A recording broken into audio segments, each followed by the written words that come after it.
How's it going, guys? Welcome back to another 6ixvoices episode. Here we are with Maurice and Vic. Say hi, guys.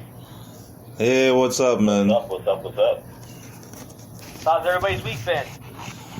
Oh, great week, man. Great week. Pretty good, I guess. Yeah, I mean, what do you guys think of this weather? It's getting better, no? It got better, then it fucked off. We'll see. I feel like it's like a period weather, like it's kind of going off and on, you know? Oh yeah. Too early. You know what's funny? I kind of feel sometimes that I should not say stuff like period, because then you'll have people like, "Dad, something's wrong with that." You know what I mean? So there's always something wrong now. I'm offended. Have you guys? Sorry. Nothing. No, I was gonna say. So have you guys heard about this YouTube series that people want to talk about, talking about different places from Canada, like asking people what they think of other provinces, like of the other provinces? No. So apparently a YouTube channel called Dating Beyond Borders, it wants to do kind of a series on what Canadians think of each other. And in order to be eligible for this, you gotta be between the ages of 20 and 45, and you have to have lived in one of the main cities or towns in each province or one of the provinces for an extended period of time. You can't be a visitor, right? And basically what they'll go around is they'll interview people and ask them what they think of other places and from stereotypes and those kind of things, right? What do you think about that? Would you guys be interested in that or not? Sounds interesting, but probably not. Right? You're I got enough to worry about in Toronto. Yeah, exactly. How about you, Vic? I mean, this is the first I heard of it, so I don't know what to think. Right? Would you ever participate in something like that, where they interview you about others and stuff like that, or would that interest you? I don't think I'd be really interested. Maybe if they could tell us to talk about any kind of experiences we've had traveling in Canada. Right. But yeah, the way I see it is just kind of if you kind of have to know certain things about that place, or else you're just going off what people are telling you about that place or stereotypes or whatever, you know? For example, if someone was asking me, Matthew, what do you think about people in BC? The only thing I would be able to say is that I heard there's a lot of Asian people over there, and I heard they're very health conscious, and they like nature and stuff like that. Other than that, I couldn't really say anything, you know? You know what I mean? Yeah, what else would you actually say about that? And I guess sorry? No, I was just gonna say it'd probably have to be a question for someone that has been right across the province that could talk about their experiences after living in each province for a couple of years. Relatable, right? Yeah. Yeah, because I guess even for them, well, what do you think of people in Toronto? Oh, they live in a concrete jungle, and they're boring. All they do is work. Well, that's not true. But yeah, it's just it's just based on stereotypes and generalizations, right? So I guess it's kind of interesting, but yeah, like you said, it'd have to be something where it'd work better if you had experiences in each different places. Yeah, that makes more sense. It might be interesting. I mean, so what do you guys think? Yeah. Sorry. No. Go on. Oh, what were you saying? It might be interesting. Yeah, that's about it. Yeah. No, so what do you guys think right now? Because, apparently because we're getting the vaccine rollout a lot, right? So we're getting restaurants open sooner, right? The patios and restaurants. So apparently if everything goes well, we're supposed to get an opening date or some kind of leniency on June 14th. But we'll see how it goes. What do you guys think about that? It's pretty good, right? We're having that open and people can kind of start to look forward to a date. Yeah, I mean, I think that the numbers are going to change, so you never know. Dates could change and it could be pushed back again, right? Mm-hmm. Yeah, that's true. I mean, things are looking pretty good in terms of numbers. They're going down a lot, and And I don't know. I think this is more like a possibility if things continue going well. Right? Yeah, because it's been like that. Like the pattern here has been basically like Doug Ford coming on TV, and you're hoping he says, "Okay, it's gonna end next week," but he's like, "Yeah, we're extending it another month." Yeah. And you're just like, "Oh, okay. I thought he was gonna give us good news," you know? Oh yeah, I remember there was like a meme. You know what I mean? Like you're just like, hopefully, and he's like, "Yeah, July 1st." Yeah, they compared him to like a groundhog, man. 'Cause they're like, oh, every time Doug Ford sees his shadow, there's 4 more weeks of lockdown. So I actually saw a funny picture that he was like, they put his picture beside a groundhog. You know how they do those things with the memes now? Yeah. They were like, yeah, when Doug Ford comes out, it's rare. And it's usually not good what he tells you. But yeah, man. But here, like, from what I've read in the articles and from what I've seen in the news, it says, so while things could change, like you guys are saying, with the vaccination numbers going up across the city, means that, like, at least we have, like, kind of, like, an end date in sight. When before it was like, yeah, we'll see, you know what I'm saying? Yeah. There's no, like, date at all, So at least they're giving us something to look forward to. That's true, man. I feel like it should be like... People coming into... What's that? What's that? Oh, no, I didn't hear that last part. Depend on how many people are coming into the country as well, too. Oh, yeah. Yeah, I remember that. That's been, like... I don't know, like I guess... Air quotes here, but word on the streets is that, like, exactly what he was saying, what Maurice was talking about, man.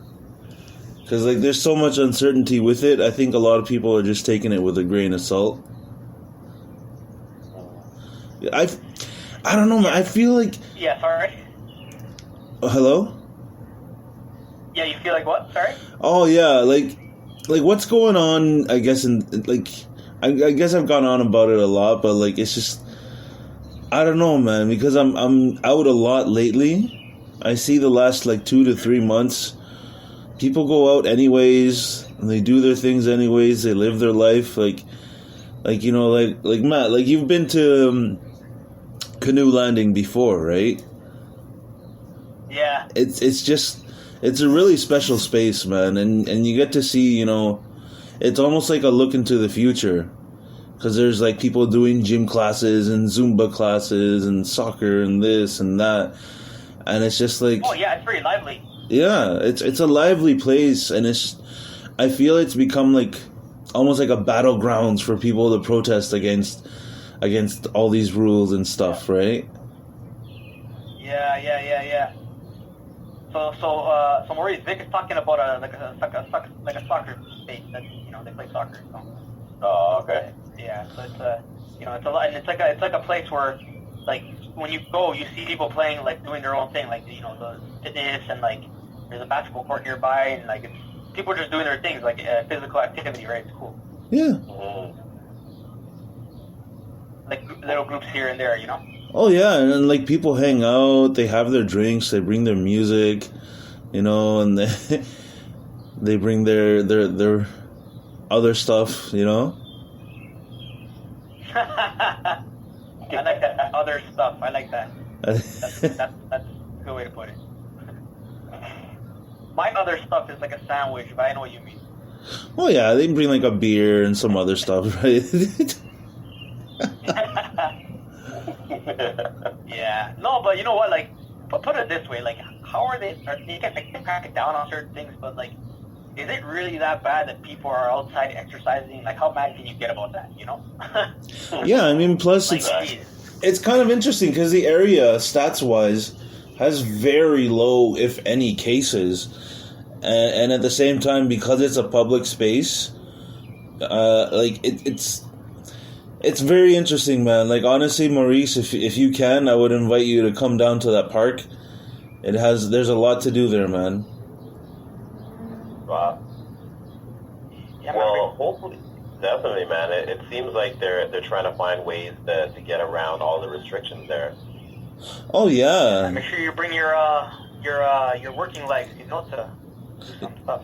Yeah, it's just people there. They do picnics and they hang out and they bring their friends, and it's just like, it just feels like on that little piece of land, life goes on. Mm-hmm. Yeah, it's awesome.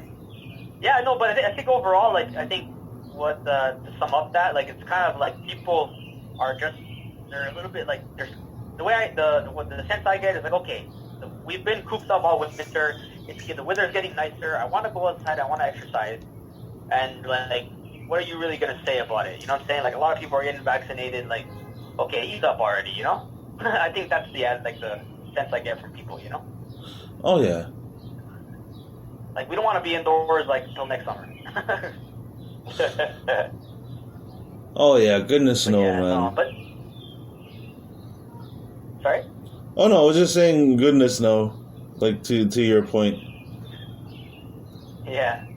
Have you guys heard about that little scandal that went on in Kensington Market with people trying to get second vaccines? No. What happened? Wow. Okay, so this happened, like, just read about this story recently. So there was a pop-up clinic, like, you know, there's these things have been going on, like, all over the city, like pop-up clinics. Mm-hmm.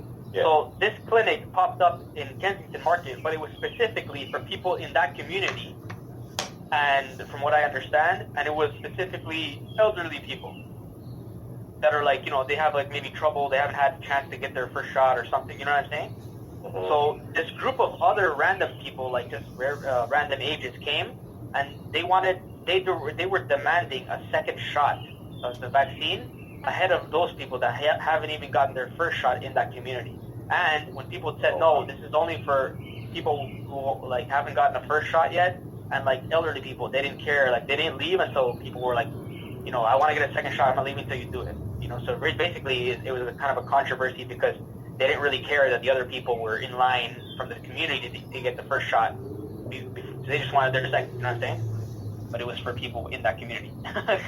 Elderly people. Mm-hmm. Oh, that's really inconsiderate, man. Yeah. But that's not surprising as well, too. It just shows you, though, right? Like, everyone's kind of, like, desperate, right? Like the desperation, you know? Yeah, I mean... Yeah. I feel like another part of that is just how, I mean, it's done well enough in terms of, like, the system, right, that we've had of rolling out vaccines. Are you talking about, like, the pop-ups or just vaccine rollout in general? In general, like, including the pop-ups, because honestly, I think in the beginning, when they first came out with them, the pop-ups were a hot mess, because people thought it was just, you know, first come, first serve, and that's how it was. Yeah. Yeah, exactly, and I feel like also the rule, like the guidelines for it are not that clear. Like, I remember for a long time people were not sure, even in my own family, like, do I have to sign up online to get it? Do I wait for a call? Like, where do I know if there's a pop-up? Do I wait to hear about it on the news? Do I go driving and look for one? You know what I'm saying? It's so many questions, right? Yeah. So you weren't sure, like, what's going on. Yeah, because for my age group, or, like, are they gonna turn me away? Like, you know. and that's been an issue, man. I know some people working the front lines. Somebody from the TPS that I know, they're just like, yeah. There's been a lot of people that had to get turned away for various reasons, like that one. You know, like they misunderstood the rollout system, or people going like with the live virus in them, like they're infected and they're like, oh yeah, I just want to get the vaccine, and they've gotten turned away because it's basically like, what are you doing here? What? That's hilarious. I already got it. Can you just give me this? Like, so it doesn't get worse. Oh, that's funny, man. Oh yeah, that's interesting, right? And it's like, for me, it just shows, like, it highlights, like, people are so, like, you know, let me just get this because I know if I get the second one, I'll be good, you know? Yeah, the desperation comes into play, and you know what I mean? It's like it almost turns into like sweepstakes or a competition, you know, to see who's first. And it's like, no, the person that's first is the person that's first in line. Yeah, not you, just because you came with like 10, 20 people. Yeah, and no, like another. Yeah, sorry. Oh no, I was gonna say, like, I feel like if people just take a moment to check online.